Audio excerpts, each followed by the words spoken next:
નમસ્તે મિત્રો, ફાઇનલમાં આપણે જો એંગલ લાગી ગયા હે. હવે આ મારવાની છે સાઈડ આખી. જોઈ લો, બધા થાંભલીમાં સોહરો બોલ્ટિંગવાળા કરેલા હે. અમારા પગી બાપા ફરતો રાઉન્ડ મારી દીધો. પણ વરસાદના કારણે થોડુંક લેટ ગયું છે, પણ થઈ જશે. કાલે વરસાદની જો અત્યારે વરસાદની કડે પણ એવી ચડી છે.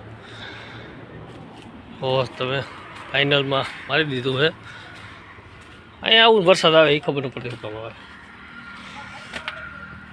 કાલે પછી થોડાક બાકી રહી ગયા છે આગળ ગેટની આગળની બાજુના, બતાવું તમને કાલે. જય માતાજી મિત્રો, નમસ્તે મિત્રો, ગુડ મોર્નિંગ, ગુડ આફ્ટરનૂન. હવે ફાઇનલી આપણે ઓલા ફેન્સી તાર મારવાનો ટાઈમ આવી ગયો છે. જો આ થાંભલા બધા ઊભા થઈ ગયા અત્યારે. તો અત્યારે અમે ટાટાનો વાળો લેવા છીએ, અને ત્યાર પછી હું ને મારા મિત્ર રાજુભાઈ કરીને છે, બીજા કારીગર છે. અમે બંનેથી અત્યારે રોલ વીંટવાનું ને પ્રયાસ કરી કાંટાવાળો વારો મારી દઈ, તો જેથી કરીને કોઈ ઠેકીને આવે નહીં. બરાબર, તમને જો આ પાછળના ભાગમાં બતાવું. આ ટાટાનો વાળો છે. જો અમારા રાજુભાઈ વિકે ચાલ્યો. રાજુભાઈ પકડાઈ લો.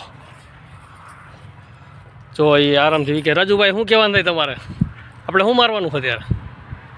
વાયર મારવાના. ક્યાં આંકડે મારવાના છે? ઉપર મારવાના છે ને આમાં કાંટાવાળા વાયરમાં? કોઈ ઠેકીન ન આવે એટલા માટે મારવા છે? શું છે? ઠેકીન ન આવે એટલે. વાહ, સરસ. જો આ બધા કમ્પ્લીટ થઈ ગયા છે.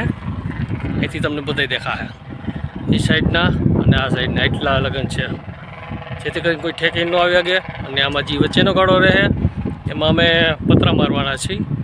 આગળનો વધી જાય અમારી હાઈટ, એટલા માટે તમને પેલું મારું એટલે બતાવું. અત્યારે જો અમે લાંબો વાયર કરવા વિચારીએ, આગળના વિડીયોમાં તમને મળી આવે. એ તો ફાઇનલમાં અમારે કાંઈ પૂરો થઈ ગયો વાળાનો, અને બીજો હાથ ચાલુ છે. જો એક હાથ રાઉન્ડ મારી દીધો હે, ને આના પછી અમારે પતરા આવે છે. 16 ફૂટના આવે છે. દિવાલ છે 6.5 એટલે 13 ફૂટ થાય છે, એટલે 14 ફૂટનું પતરું મગાવ્યું છે. પાઇપથી પાઇપ બે ગાળો આવે ને એ 14 ફૂટનું પતરું આવે છે, એટલે હાંધો આવી જાય છે. એટલે આવી રીતે સેમ ટુ સેમ અમે હાંકી જઈએ છીએ. એક તાર લાગી ગયો છે અને બીજો તાર મારી છીએ અત્યારે. જો એટલે પહોંચ્યા છે.